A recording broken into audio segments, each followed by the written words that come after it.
from what I'm playing now. We're back here at Origins 2019. I have Keith from Thunderworks Games with me. We are interviewing him again this year at Origins 2019. Couldn't pass up another great interview with Keith here. How's the show going for you so far? Great. We're at day 2. There's lots of activity. A lot of people excited about the new stuff coming up from Thunderworks. Cartographers and Lockup, which are coming soon. And then we've got a new Kickstarter coming out in a couple of weeks for the Roleplayer expansion, Fiends and Familiars, and people are excited about that. And then, this is kind of one of the first opportunities people have gotten a chance to play some of these games, and and just exposing people to Roleplayer stuff and Dual Powers, which came out earlier this year. So, lots of, it's just, I love shows. I love talking to fans. I love talking to, just talking about games and stuff. So it's been awesome, man. It is. Yeah, I know. We have such a rough time here at the convention. Roleplayer is a big hit at our house. We backed the Monsters and Minions expansion. Cool. So we've actually played that. We had a great time. We thought that was really cool. Cool. Adding in those new aspects to the game, and then getting to the end game where you're fighting that boss. It did take you and make you feel like, okay, I created a character that I could then do something with. Right. And during the game, some of the mechanics that you had with fighting all of the different minions during the game was actually really interesting too. We both really thought the expansion was quite well done. Thank you. Yeah.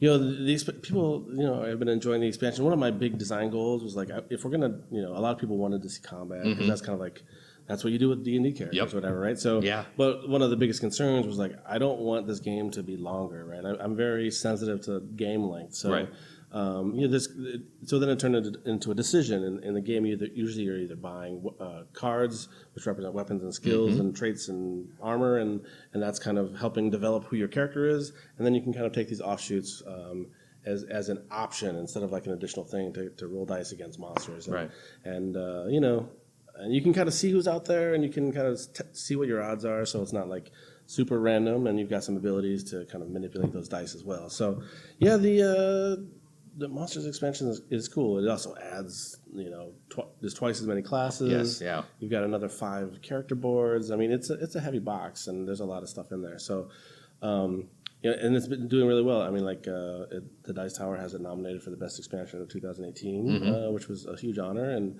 I'm up against Scythe and some Root, so those games are very good. So we'll see how that pans out. But it's an honor to be on that list too. Oh, definitely, definitely. But yeah, Roleplayers are doing great. The Monsters expansion is doing great, and then I've got the next one coming. So let's talk about the next one here. What's going to be in this next expansion? So what's that one going to involve? So Fiends and Familiars is the next one, and it doesn't require monsters to play, so you can have just the base game and Fiends. Okay. And the big piece is that there's an extra piece of cardboard that goes on top of your character sheet that has 3 more slots for dice, so it's kind of like another attribute row, but that represents your familiar, and so you've got more places to place dice, and each one of the familiars has a unique action that they can take. Oh, cool. So everybody has like a unique attribute action, basically. And then, you're going to get points for having the right color dice in the right slots. Yeah. You're going to get points for having the right numbers across those slots. The familiars are actually looking for low numbers, so it works a little bit. Because I usually roll low anyway, so that's. I heard that. I might actually be good with this part. I heard you weren't so good with rolling, so I decided. I appreciate that. Trust me. Yeah, just for you. And so that's a big piece of it, and so that adds dice. It's going to add dice to the box because everybody needs 3 more dice. And instead of kind of just saying, "Hey, you're going to play the game for 3 more turns," now there's this mechanic where there's basically like a cut card in the middle of the market deck called the Call to Adventure. And at the beginning of the game, instead of rolling 1 die for each initiative card, you roll 2 dice for each initiative card. Okay. And they go across the initiative cards, and then when you claim one, you put both dice on your sheet, and you get to take one of the actions you can choose. And then when you hit that cut card, then you revert to going back to just 1 per turn. Okay. So it's actually kind of the beginning of the game. It has this kind of extra layer of decision making because you have to place 2, but it doesn't speed the game up dramatically. Right. So, and speaking of dice, with Monsters and Minions, we had boost dice, which go between 3 and 8, and they don't have a color. Now we have split dice in this one. And they go between 1 and 4. Okay. So it goes 1, 2, 2, 3, 3, 4, and they count as 2 different colors. And those were the dice that you were showing me at the booth. Right. I will say, we didn't bring the dice because we probably wouldn't be able to show them on the video. But trust me, they look awesome. The split dice are really interesting. They're going to help you get points for your class color, and they're going to help you hit your backstory card a little bit easier. But they're going to make kind of the hitting your numbers a little bit more challenging. So Cool. They're kind of the inverse of the boost dice. So those are fun, exciting. And then there's a bunch of new market cards. Mm-hmm. There's a whole new set of classes. So now you're going to be at 36 different classes in the game.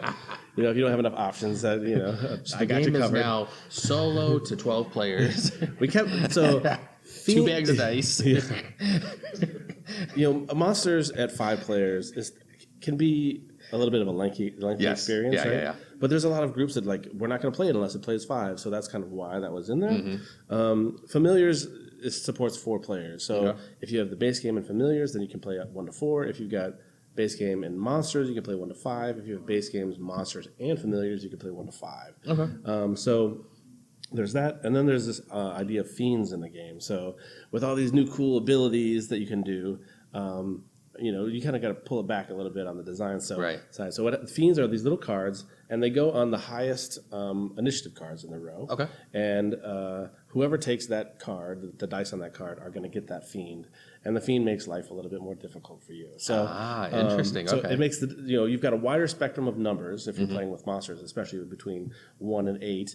And then you've got the split dice, you've got the boost dice, and you've got these fiends there. So that decision is getting really interesting. But you get this fiend, and he might say something like, weapon cards cost twice as much gold for you, or you're not allowed to place in your wisdom row unless that's your last, the only one that's not filled or something. So they make your life more challenging. You have to work around them, but you can banish them by paying a charisma token, which is kind of an element of the original design that's not as used. Right. So there was a cool design space. So now I'm using the charisma tokens to get rid of the fiends, or you can still use them for getting discount on the market, or you can spend money to get rid of them. So so there's always the choice to banish them, and if you want, and then there's different market cards that refer to that. And I like how you're reusing the charisma tokens to do something else and adding that into the game. That's actually kind of cool. Yeah. I mean, you release this game, and then thousands and thousands of people play it, and then little pieces of feedback start trickling in, and then I could have done this. Right. So we said, here's a piece that people are like, I always fill up charisma row because this row is useless or whatever, which I do not think is true, but there's enough people that say that, so it's like, okay, well, I'll add some value on charisma tokens. So that's kind of where that came in. And there's even in the Monsters expansion, there's a handful of little cards. There's one that gives you gold, like a scroll that gives you gold for the pit value in the first spot of the charisma row. I'm trying to target charisma particularly to add more value there. So yeah, I mean, that's been kind of an area that's been patched a little bit. But yeah, man, it launches June 25, and it's going to be 3 weeks long, and I have high hopes. So. Nice. Oh, I'm sure it will probably succeed very quickly, and it'll be another good one for you. Cool.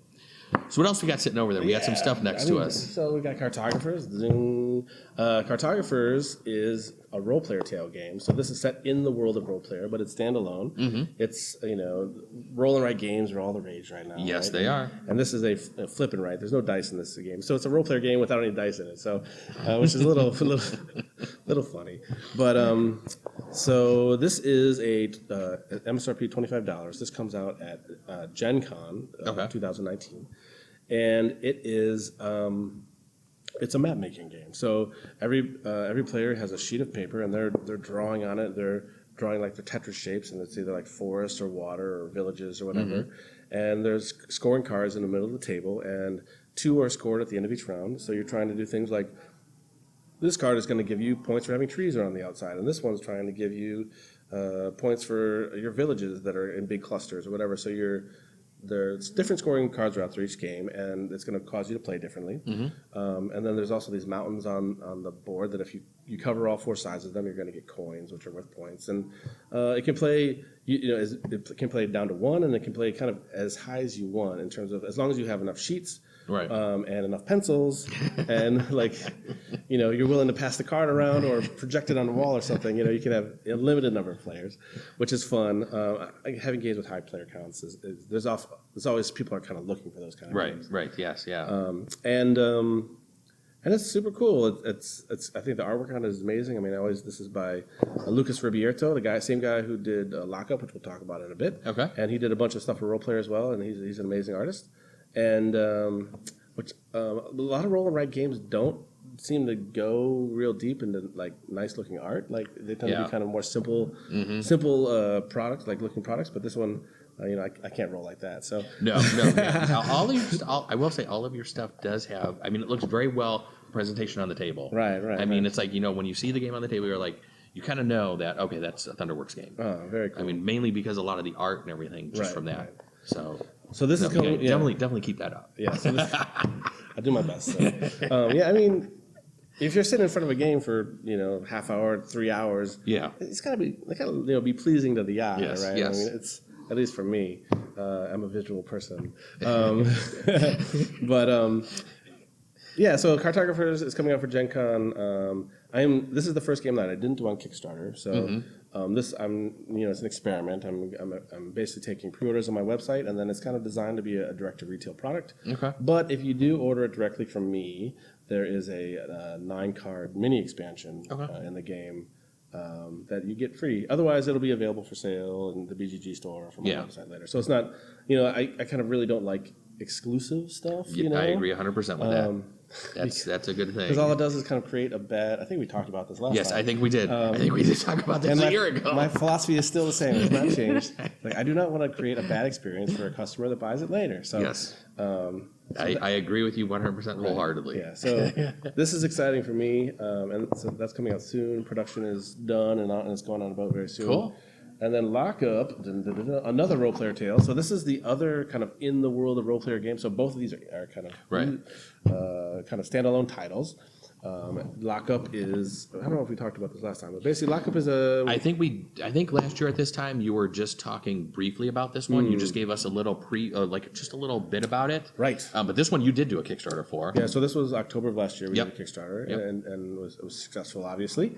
And this is about to start fulfilling to backers, and it'll be available at Gen Con as well. Cool. This is a $50 game. It's has a beautiful board, has this isometric kind of cool D&D dungeon look. Mm-hmm. So in this game, you're playing as the minions from Roleplayer. So you're the bad guys, the gnolls, the goblins, the bugbears, the insectoids, and you are kind of...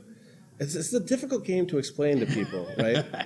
It's worker placement, but your workers have values, and you're trying to have the highest strength in areas. So it's kind of area control and kind of like bidding and kind of worker placement. Mm-hmm. But the thing that makes it interesting, and it's such a simple thing, is that some of your units go face down and some of them go face up. Okay. So somebody's trying to get in an area. If it is face down, you're not sure exactly what it is, so you're kind of trying to hedge your bets. And there are so many units. And it works basically, you can put as many units as you want in an area. And each area has like tiers of rewards. So the person with the highest strength gets the best stuff. Usually the people with the lowest reward, lowest gets the least stuff. Sometimes they don't get anything, and they have consolation prizes. But basically, they go into these different areas of the prison, the exercise yard or the sewers or the chow hall or whatever, and they're collecting resources, and they're recruiting goons, which are like other little monsters to be part of your crew, and then and you're building contraband items, and you're trying to be the toughest crew. And like you were talking about table presence before. Right. I like to, whenever possible, I like to have like something unique, to make it pop on the game board. And so this game, kind of the answer to that question was these sweet tile racks. So in the game, you've got tiles. Oh. So these tile racks, and it was hard to tell. Those are awesome. They are awesome. When I was working on this game, like holding tiles in your hands, like I don't have tiny hands, so they were sometimes annoying to hold. So I was like, well, we should have a tile rack. And then I'm like, well, if we're gonna have a tile rack, they might as well be the coolest tile rack I can come up with. Which means, so in the back of the tile rack, I'm sure you can't see, but there's like prison bars back here, and there's pictures of your crew members behind it, and everybody's got their own guys, and it helps identify what color everybody is, which is nice. Do a quick zoom. See if you can zoom in on that real quick. Yeah, they're cool. It's I'll hold it up worth here. a zoom, You can right? be able to zoom. You can see that right there, and it actually looks like there's people behind the little bars. It was hard to communicate. Like during the Kickstarter, I guess I didn't highlight them that much, but like You might have to refocus on us now. Yeah. You can always take, in a couple of weeks, you can always take B-roll at your house when you have your copy. Yeah. So this is fulfilling very soon, and then it'll be available at Gen Con too. So that's Cool. exciting. Well, we're looking forward to that one because we did, like I said, we did back that one. We kickstarted it, so we're really looking forward to play that one too. Yeah, it's funny. Like I was really in Lockup Land in my head when we were running the Kickstarter, and then you get into kind of production and getting files ready and talking with manufacturers, and I'm focusing on other projects as well. I was focused on Cartographers actually. And so it had been a while since I actually sat down and played it, right? And then, I get the final copy and I'm sitting down to play, and I'm getting guys ready for conventions and stuff. And I was like, man, this game's really good. I kind of forgot how good it was. It's everybody who plays it seems to really like it. And I think it feels different than other games, too. So I have high hopes for that one. So. I'm sure it's going to do quite well. So those are kind of the three big titles on my production plate. Anything else you're working on? Anything that's not been announced yet or anything? Or anything that's kind of like not been, all kinds really of haven't been talking about too much? Right. I mean, Roleplaying Adventures is the one that I kind of sprinkle in Right. information sometimes, and there's some information out there, but that's a project. I think you had mentioned that one to us last year as well. Yeah. So that game continues. We're continuing to work on it every week. I mean, it's just a massive project. Art is in production, and so the basis of the game is that you can either import a character you made in Roleplayer, or you can use one of the pre-generated characters, and you go on these kind of choose-your-own-adventure style adventures, and it's about 60% reading, making choices, and then about 40% throwing dice and manipulating them like you'd think you do in a Roleplayer game for combat or for skill checks and stuff like that. And the choose-your-own-adventures have definitely come back almost like the roll and writes. Yeah. I remember growing up, choose-your-own-adventure books were super, super popular, and then it's like, they kind of dropped off, and then it's like all of a sudden a year or two ago, it's like choose your own adventure games kind of really started coming back. I think people are they want to see more narrative in their games. The story is important, but I mean, in comparison to a roll and write game, just the difficulty to make a narrative game versus a roll and write is astronomical. Yes, right? yes, I can believe that. So, and one of the tenets though from the very beginning, especially. When I decided to start working on this with a friend of mine, James Ryan, who does the majority of the writing, was that we were looking at other narrative games, things there's a lot in the video game space, like a lot of the Telltale games or whatever. But a lot of those games, when you make choices, it feels like it's an important thing, and then you get a little bit further, and then you can see the branches just came back together. Yeah. And then in the end, it felt like a false choice. I didn't really make that big of an impact. So we don't want to do that, right? We want to make sure that all your choices are impactful. So as a result, the narrative is super branching web and complicated. So you probably have a wall with Post-it notes everywhere and a big flowchart. Yeah, if you've seen the Bandersnatch, where he's got all the strings and all the walls, that's basically what it is. It's, but we're really proud of it, and the story is going to take you to places unexpected. Oh, sure. cool! So, that sounds really good. The writing team is very, very creative, and I kind of let them do what they want to do to some degree. So it is great. Nice. In terms of release, this is kind of like a passion project, Yeah. and it's kind of it's a little bit of it's done when it's done kind of thing, but you still have to kind of target something. So right now the target is March for a Kickstarter. Oh, cool. There's a ton of art in the game, lots of maps and lots of interior art and. For a larger company that has more artists on staff, where they've got a bigger contract base and can invest more money at any given time, they can probably get it done a lot faster. But it's getting done slowly but surely. 3 or 4 artists working on it, and it's cool, man. I'm excited about it. That does sound good. When you had mentioned that last year, I was like, that sounds pretty cool. So getting a little bit more of a teaser of that one. Yeah, that one. Maybe hopefully at next year Origins, we'll actually have something we could look at. Well. If you stop by the booth and say, "Hey, I want to playtest Roleplaying Adventures," we could probably make it happen. Well, our Saturday and Sunday is open pretty much. So I know another game that just got added to our list. So the writer is here helping on the booth, and we brought a copy, and we didn't really kind of publicize that we were playtesting it. But if people ask about it, we can set it up. So. Okay, well, we'll do the secret knock on the handshake, and we know the password now. This video is not going to be released till after Origins, so we're not going to share this with anybody. Right? Yeah. You got to get role player animal style. Right. So. Oh God, that's awesome. So that was how I had my In-N-Out burger.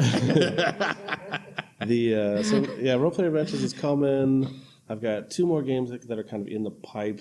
One is that aren't, neither one are related to Roleplayer. They're kind of, I can't do Roleplayer all the time. Right. And I want to kind of find other things. As much as I love fantasy stuff. And I just did Dual Powers, which is about the Russian Revolution with artwork. Yeah, that's totally different than Roleplayer. Right. I mean, that's one of the reasons why I wanted to do it, is like do something really different. Right. Because, some companies like really brand themselves towards one game, and like, I think that's cool, but I don't want to do that. So maybe it's a bad decision marketing wise, but that's just what I do. Sometimes it's good to give yourself a break though from doing the same thing repeatedly. You don't want to get burnt out on it. For sure. I mean, so doing something totally different, it kind of like, gives you a break from what you're doing. It lets you do something else. Then when you come back, you're kind of refreshed and everything. So you're looking at things with new eyes, probably. Yeah, I mean, as much as I love Roleplayer and especially adventures, like I'm super excited about like continuing to do like more expansions and stuff for Roleplayer, even though I know like people really want it and like it is exciting. Sometimes you get some fatigue like working on the same like system and project for a long time. So I think that's one of the reasons why Familiars or Fiends of Familiars has kind of taken a little bit of time to get to, just because it's like trying to get the enthusiasm and to really start kind of working on it again. So that is cool. What else is one of those 2 games that's not Roleplayer that's in the pipeline. One is an amusement park building game. So this is not 100%. I'm going to tell you anyway. But I'm just kind of on the verge. Do I need to put a disclaimer here when this runs on the video? Could change. Anything could change. But Vincent Dutray, I think, is going to end up doing the artwork on it. Oh, okay. He's a well-known board game illustrator.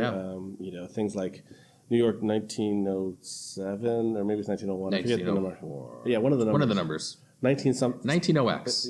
It's not a XX game. Yes, it's just 19 something. Yeah, but he did Raptor, and he did Lewis and Clark and Discoveries, and he's done a bunch of stuff recently. He did that museum game that came out recently, and he did 100 Tory, which Pencil First just had on Kickstarter. Right. He's a super prolific, well-known guy, and so he's gonna do that one. So that's like a dream to work on a project with him. And that's cool. That's from a designer out of Chicago named Nate Linhart. He showed it to me at Gen Con last year. I was like, I like the theme. It's cool. It's kind of Tetranimo placing game. Like there's some of those out there. Okay.